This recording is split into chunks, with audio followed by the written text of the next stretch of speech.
അപ്പോൾ ഈ മാസം 23 കൂടി അവൻ്റെ മെഡിക്കേഷൻസ് എല്ലാം കഴിയും. അവനെ അടുത്ത മാസം തൊട്ട് ഞങ്ങൾക്ക് സ്കൂളിൽ വിടാം. ഈ ഒരു വർഷം ഞങ്ങൾ സ്കൂളിൽ വിടുന്നില്ല എന്നൊക്കെ പ്ലാൻ ചെയ്തു, കാരണം ഇവൻ എന്ന് റിക്കവർ ആവുമെന്ന് നമുക്ക് പറയാൻ പറ്റില്ല.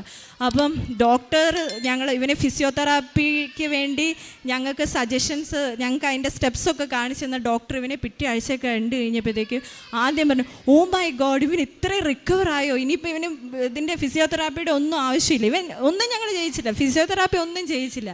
ഇവൻ പഴയ ഞാൻ എന്തൊക്കെ എനിക്ക് അവിശ്വാസം ഉണ്ടായിരുന്നോ ആ പരിപൂർണ വിശ്വാസത്തിലോട്ട് വന്നത് എൻ്റെ കുഞ്ഞു സുഖമായി. ഇപ്പോൾ ഒരു മാസം ആയതേ ഉള്ളൂ. എൻ്റെ വയ്യാണ്ടായ കുഞ്ഞാണ് നിൽക്കുന്നത്.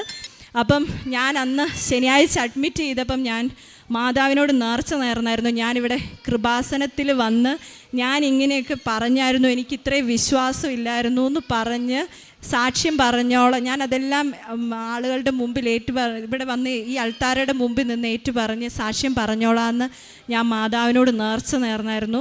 ആ ഒരു നേർച്ച മാത്രമേ ഞാൻ എടുത്തിട്ടുണ്ടായിരുന്നുള്ളൂ. കാരണം അപ്പം പിന്നീട് എല്ലാ ആളുകളും പറഞ്ഞു, ഇവനിതെന്താണ് ഇങ്ങനെ ഒരു ഇൻഫ്ലമേഷൻ സെറിബ്രത്തിൽ വരാൻ കാരണം എന്താണെന്ന് ഇതുവരെ ആർക്കും കണ്ടുപിടിച്ചു, അതിനൊരു പ്രോപ്പർ റീസൺ പറയുന്നില്ല.